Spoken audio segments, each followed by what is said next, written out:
Good day, and welcome to episode 19 of the Humble Pursuit Podcast. I am Bill, and joined in studio, a.k.a. at the farm, with Tyler and Thomas. Good day, gentlemen. Howdy. So glad to be with you today.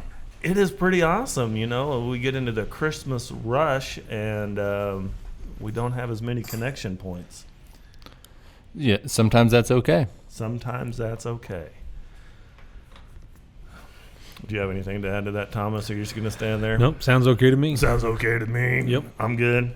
So this is our last episode of 2021. And in preparation to come into 2022, we thought we would just do a year in review. First of all, do you think 2022 is going to be any better than 2020 and 2021? Well, as we record this, as you hear noises in the background, there is like 1,043 mile an hour winds blowing straight into the window right by you. Yeah. It's 73 degrees on December, whatever day it is. And there's been 14 earthquakes this week. Is that right? Saline County. And I noticed that most of those earthquakes were kind of around the place where you used to live. Is that not accurate? The one this morning was 2 miles south of my parents' house. So, yeah. Well, Other than that, and I'm thinking there's a connection there. What did you do? I haven't been there. That's for why a he while, left. So, That's why yeah. he left. Yeah. Excellent. Well, let's just talk about a little bit of year in review, 2021. What has dominated the national news cycle?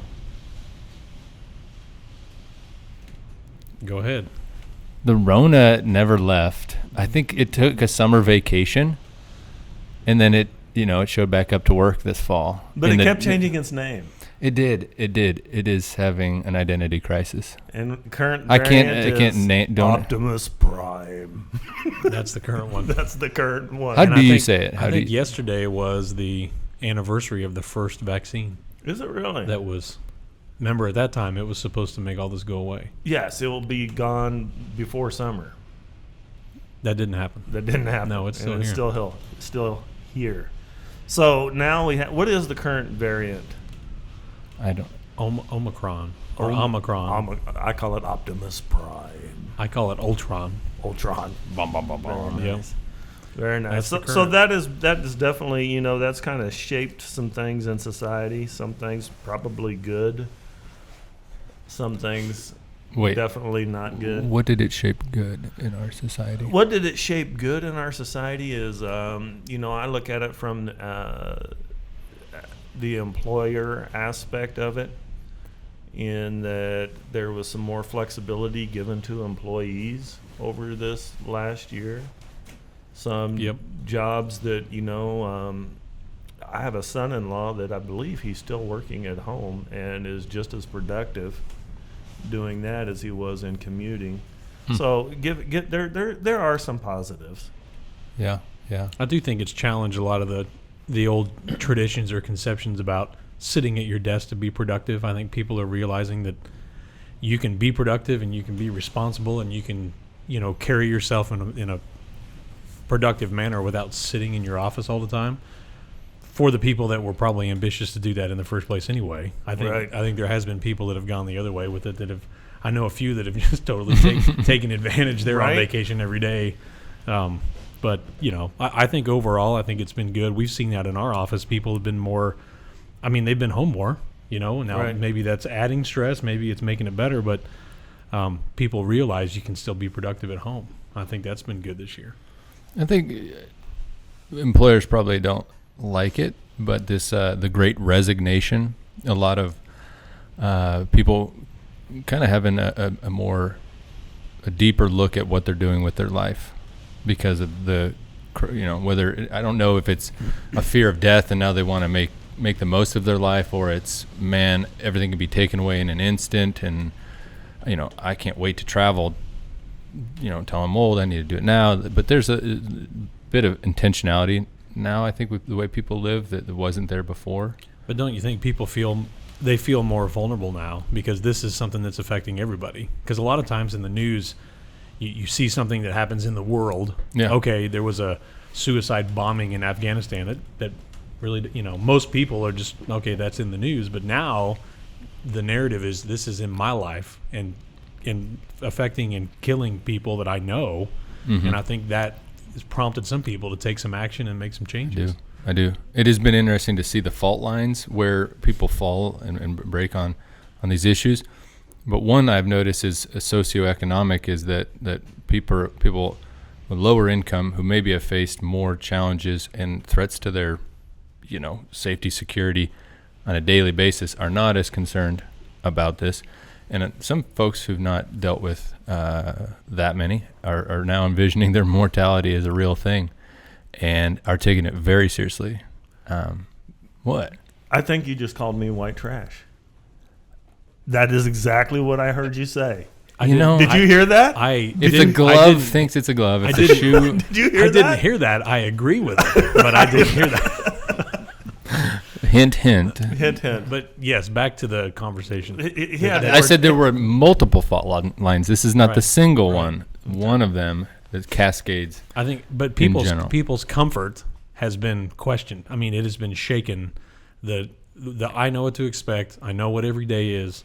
I know what's going to happen next month. It has been challenged, the past 2 years, and I agree. I think some people that have, the longer you've lived in that comfort or that sense of comfort, the harder these 2 years have been, as opposed to a lot of people that, for good or bad, are used to some of the up and down. I think they're maybe taking this more in stride. Yeah, I think it's unfortunate that they've had to face that insecurity so long and have become comfortable with it, but they've also probably there's a mental and spiritual health that has come from having to face down some of those struggles. Yeah. What else? 2021. 2021. We're not going to delve into politics, so we're going to leave that alone.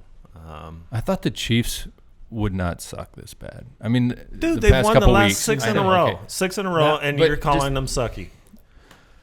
It's hard to forget the first half of the season, but they're on a good trajectory now. Just didn't see it coming, right? I think they've got some of their mojo back. Right. I did. Yes. Because the defense is playing better. The defense is playing incredible. It's the first time they've ever needed a defense, so they're showing up and they're taking some pride in it. So that's encouraging. What else? Well, let's switch over to personally. Some of the things 2021 meant to each of us personally. What about you, Tyler? Well, very early in 2021, we made the decision to join my buddies on this trek to Nepal in the Himalayas, and that colored a lot of my time for 2021, spending a lot of time training, preparing, and it was a cool experience to have a single goal that consumed a lot of my time and energy, and there was high stakes. It wasn't going to be a safe trip, so I wanted to be prepared. The preparation, someone said the transformation is in the preparation, so you can't hope for this mountaintop experience when you get there.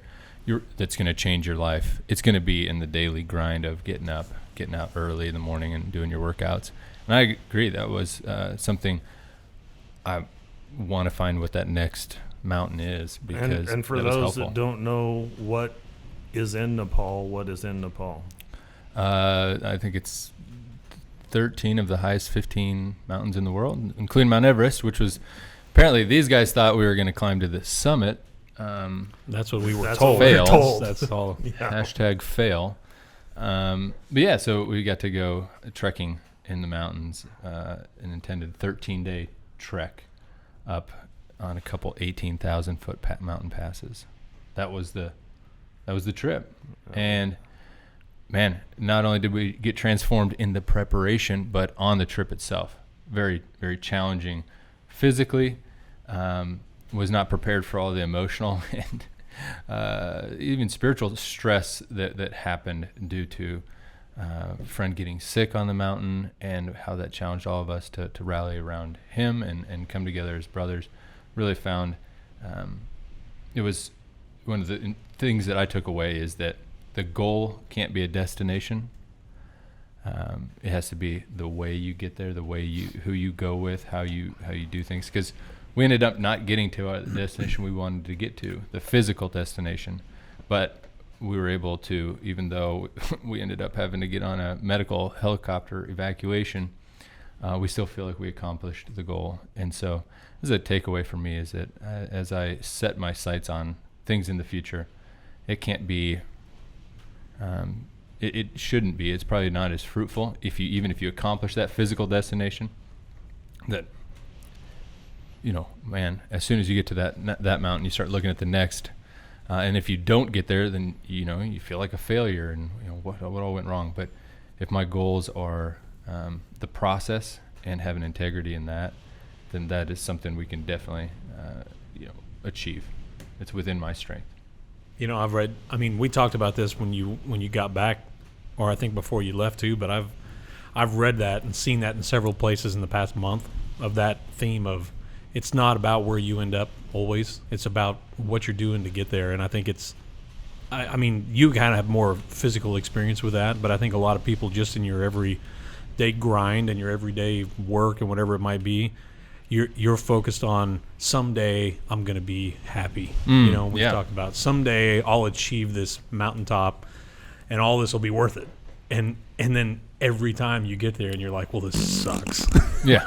Yeah. Why didn't I stop and enjoy what I was doing all the way up here? Right. If you ever get there. And I mean, I can go through countless examples of, especially retired people that I know in the past year or two that have retired and it didn't work. I mean, it's not because it wasn't what it was meant to be. That goal was kind of a lie. And it was everything, all the sacrifices up till then were, you've sacrificed being present and being intentional with every step you were taking, because your eyes were looking up there, and then you get there and realize it wasn't ever what it was sold to you as. I just think I've just read several things about that recently. It made me think about that trip and the conversation we had about that.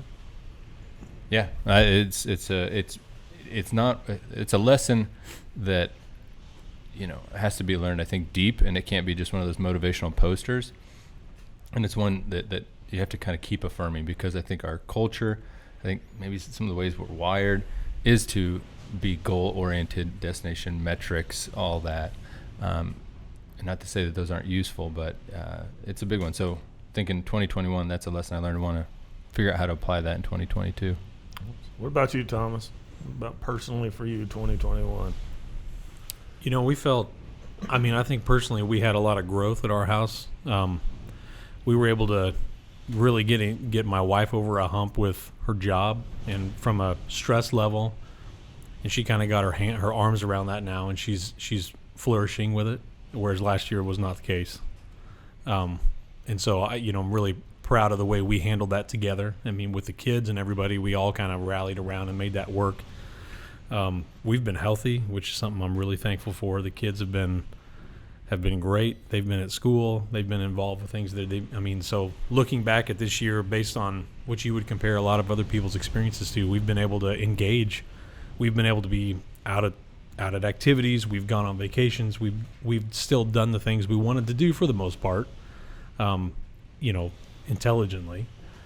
I just feel like this year was we just took some big steps from a progress point of view. I mean, like my wife's job, my job, we saw a lot of growth that we weren't expecting in this environment, and just our kids growing up. I mean, I don't know that there was any one Nepal moment for me, but it just felt like this year was we took some real steps, concrete steps. So I'm looking at 22, and I feel like we just have a really nice foundation.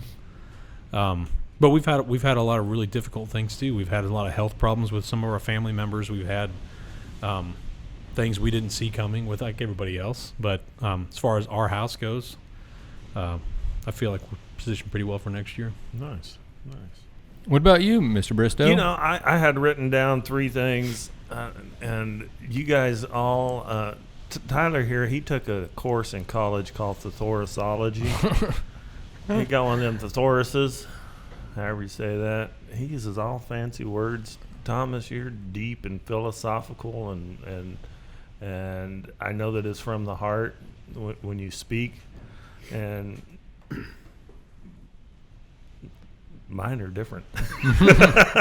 I'm different. They I don't have them fancy words, and definitely don't have deep theology behind them. But 2021 was a good year. One thing that I did and our family did is we took on a small township church and have been pastoring there, and that's been a different and amazing experience, one that causes not only me but my family, especially during like the Advent season, to be intentional about being in the Word. And then probably the next thing we did during the year is we were 100% prepared to remodel our house, remodel the flooring in our house, and we had picked out the flooring. If you and your wife if either of you and either of your wives, don't cross wives, but you took your wife to the store to pick out flooring, would you pick the same thing? Would me and my wife pick the same thing? Yeah. Yeah. Would you really? I think we would. would. What about yeah. you? I think you want me to say no, so I'll say no. Okay. I think Lydia wanted you to say no. She's like, no, he would not. We were polar opposites. So we had compromised. We had X'd one out on each side. Found one that was going to work. Had people set to do a tear out and install, and came to the revelation that one of our daughters is going to be leaving the house in 2.5 years, and we live 8 miles from a lake. So we took the money that was for the flooring and we bought a boat, and we still haven't named the boat. But man, that's been a blessing. That's been a blessing. It was great to get out there throughout the year. That's just been wonderful. A lot of family time. We spent a lot of family time at the lake. Another goal that kind of came into mind for 2021 for me was halfway through the year again, I decided if I want to teach my sons to deer hunt and give them that option in life, I need to learn to deer hunt. And so, what was it, 2 weekends ago? Yep. 2 weekends ago, Thomas's dad, Tyler, joined us for a little bit. They took me out and showed me how to deer hunt and showed me how to be patient with someone, how to explain stuff to someone, how to still make them work for it too. So it was a wonderful experience, and that was a great experience. And I'm looking forward to doing that again in 2022, only probably with my son. Mm-hmm. And the last thing I had about 2021 was, I don't make New Year's resolutions, but at the very beginning of the year, I realized I wanted to read, which I came into the year, 50 years old, and averaged reading probably one book a year. And 2021, I read 12 books. Nice. And actually, up until December, I'm on a trajectory to have read 328 days out of the year. Is there 12 Clifford books? I didn't Yeah, think there- the big red dog, the big red dog's I'm house. impressed. I didn't know there was that many. I counted them today just to see how many. I'm on number 13, actually. When you count the pages of those books, do you count each flap as a page on the I count it as a okay. book. Okay. I count that as a Well, book. my counter to you reading is me listening to books. Right. So, and it is amazing when you start a habit like that. And I mean, I drive a fair bit, so I just usually put something on, even going to work in the morning, or if I go take longer trips to Western Kansas, and you look back and you get through 15, 20, books, like full books in a year. And you just think about all the different things that come out of that and all the different thoughts and that was kind of something I started 2 years ago, because I felt the same way. I'm like, I'm hearing about these other things I probably should be investing in. Anyway, that turned out to be something that was really valuable to me. Well, that part of mine was born out of jealousy, and because you two had been on moonlit walks on top to a mountain somewhere. That was a sunset, not a moon. Okay, moonlight. sunset walk, doing whatever, and then we'd go to coffee, and you guys would talk about these books you're reading, and I'm like, I don't read books. Outside of some that we've read over the years, I don't read. And so, yeah. Give us top 2 books you read this year. No, let's No? not do that. Let's All not right, do all that. Sean Parnell, The Outlaw Platoon, was the number 1 book that I read this year. Whatever politically he is, but that book is one of the best written books for me that talked about being in conflict, being in war, and overcoming situations where death is at your door. Nice. So, and it was an eye-opening one, but his writing style is just amazing. And the one that you suggested, It's not on the top 5. No. Is it in the top 10? I will say it's about in the boat, top 12. It's in the top 12. It's in It the is in the 12. top 12. Yeah. It's in the top 12. The pictures I saw of you and your family riding out in the boat and having a great time. It was helpful for me because I started to see that investment you were making in your kids and the family time, and recognizing the time is short with one of your daughters who's going to be out of the house soon, and it's helped change my budgeting on family stuff too. I think also having that experience on the trek, and it took some decent money to have that, but that experience was worth it.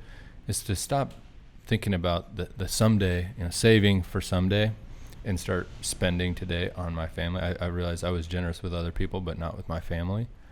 And so we've started to just make it a more enjoyable place to hang out in our house. We're, put the carpet in the basement, just trying to encourage family time. And sometimes there's a price tag to that. And I think seeing you do that with the boat was helpful for me. And I think the kids are responding well to that. So thank you. Nice. So I'll flip the script on 21 about it wasn't all great either. I think one of the biggest lessons I've learned, and mainly this year more than last year, was the effect or the power of mental health and the importance of your mental health, and seeing what that's done to some people that I'm really close to, and seeing how that's affected them. And I don't know, I think maybe I was lucky enough or privileged enough to not really have to think about that stuff a lot, maybe growing up, but seeing I think what this pandemic has done and highlighted the effects of mental health and anxiety has been really eye-opening to me this year. I mean, it's helped me, I think, a little bit understand, not take some things so personal, and not make it about me, and try to understand that it's an important, very physical thing that happens to people, and it's not a choice, and it's not something to be looked down on, that it's something that people, I think as a whole, maybe we're taking a little more seriously after this year. And this is really the first year or two I've really felt that directly affect our family. And I think, you have to kind of go through that to be able to appreciate it, to be able to have that view that you just shared about it, to be able to have empathy and compassion. It has to touch you. Otherwise, it's just a thing that's out there, like we were talking about earlier. There's a suicide bombing in Afghanistan. Doesn't affect me. Don't know anything about it. Yep.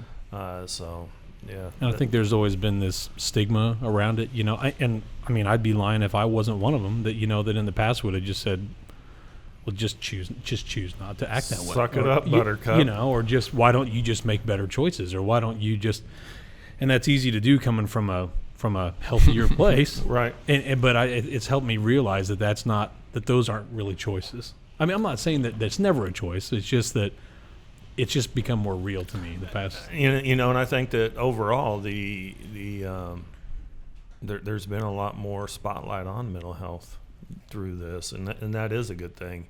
And I think we all can learn from that still. That's there's probably not as an area more so. I mean, that when I was younger, like you said, thought, why does anybody need therapy? It just was so weird, and it was not something our family ever really embraced. So to go from that to now feeling like everybody needs some element of mental health support, and I think it's important to think about that in a lot of ways. Where I'm judgmental here, in 5 years I may have an experience that makes me completely think about this differently, and to recognize that how fluid things are, and think that can inform not just mental health. Now it's important. It's like, everything that I have a really strong opinion on, but I'm uneducated. That's a really dangerous place to have a really strong uneducated opinion on, or inexperienced. So that's a good takeaway, though. But yeah, this has been a stressful couple of years and pretty eye-opening to the need. The one that just got me not too long ago was, as I think about Christmas time, I love the season and I love to get the tree up early and start filling it with presents underneath it. And just the excitement of presents under a tree and the twinkling of the lights and everything. And early in that process, my son went to my wife and said, hey, can we not have presents under the tree early this year? She's like, why don't you want presents under the tree early? Because it causes me anxiety. And I have to wonder about what's in every box, and that tortures me every day until we get to see them open. And I'm like, I have never looked at it from that angle. And, so I'm thankful that I wasn't like, well, no, that's silly. I put value in that today. So as a Humble Pursuit podcast, moving on here, we recorded 11 episodes in 2021, almost one a month.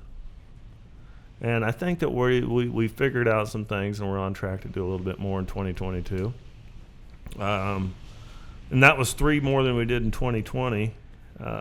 Some of the people we interviewed, I just throw these out here for some quick conversation. Joey G. That was fun. And Joey, if you're listening, just remember that I now hold 2 titles, the basketball champion and the ping pong champion. You were not here that day. I was not. And he can make them from the corner. Humble pursuit. That's right. No. It's actually Humble Pursuit, obviously. Bill. It's not Right. a humble Humble Pursuit accomplishment. and Bill. It's a pursuit. Anderson, what a great dude. What a great dude and a wonderful story. I just walked out of a meeting with him an hour ago. And he and I still owe you guys doubles in racquetball after I start. Careful what you wish for. Yeah, you just watch it. Bo and Devin, the owners of Primal Jerky. That was fun. I got to take some Primal Jerky with me on that trip, and just to think about their story and I don't know what they're doing as 2 men who kind of making a difference. There's a lot of energy with those two. Yeah. Right? Yeah, I just saw that they had a Christmas party, and I was like, man, I wish I'd have got invited to that. Yeah, wherever they're at, it'd be kind of fun to be hanging out with them. It'd be fun. They're good dudes. Leah, and she talked about. My mind just drew a blank. Thomas Blessed Phillip. Hope. Blessed Hope. Blessed There, Hope. Blessed Hope and foster care. We just got blessed by them. and we need to do a follow up with Leah and Meadow. Meadow. Yes. Learn more. Put that on the. I list. am meeting Leah at 2:00 Nice. You just this are a busy afternoon, guy. so Well, things are going on. And lastly, Norm with At Norm. Stakes Ministry. At Man. Stake Ministry. I just used Norm as an example for somebody last weekend. It's kind of awesome. I mean, it's just so fun to meet these people. Even get to know a little bit about them and how many times you can see that plug in and connect to other people that you know. And he's one of those guys. I mean, he's an applicable guy to so many people. Well, he said something one night, and it was in a conversation with somebody else, and I heard that, and it's kind of transformed some stuff. And I'm researching I'm doing some, I'm reading another book to see about possibly writing a book, Nice. and to go on the theory just of what he said. That guy just provokes so much thought. And he's living it. His profession, so to speak, is counseling, walking with people. But he still is coming and doing man time with us, just to spend time with guys. Yep. And encouragement there, and I think he's also willing to be encouraged by the folks that are involved. Pretty neat dude. Well, this might not be the most exciting episode that we have ever recorded. However, I think there is importance in whether it's in doing a podcast, whether it's at work, whether it's at home, whether it's thinking about a relationship with a child, that you pause for a moment and look back over what was. And the only way that we can figure out a direction where we need to go is we have to know where we've been. When you drive, look forward, not at the rear view mirror, though. Just heads up. But I think in life it's very That was important. actually a pretty See, profound that- thing to wasn't, say, wasn't Bill. that, wasn't that good? Was that good? No, You can't- not Tyler's. Yours. I know. That's Wait, what I'm saying. I'm going to push back. On I'm that. still Okay, trying to. give I'm me still trying to use digest. use one of them thesaurus words. It's okay if you're backing up. Use your rear view mirror. But if you're, I'm just kidding. It is good. Very very important to know where you've been, to see the Yes, trajectory. absolutely. And know if you're going Absolutely, right you know, and I've had you evaluate all your relationships Mhm. based on that, and, Yep. and then plot a course. Be ready for correction along the way. direction. Good stuff. Let's give a shout out real quick to Primal Jerky. We are on bag 116. That is one thing I didn't highlight yet is the year 2021, we ate 78 bags of Primal Jerky. I think we can do better. We I can- think we can do better. I want think to we can do better. Primal Jerky is a small made in Kansas company where they use USDA prime beef. And man, they've built this thing from scratch over about the last year and 3/4, 2 years.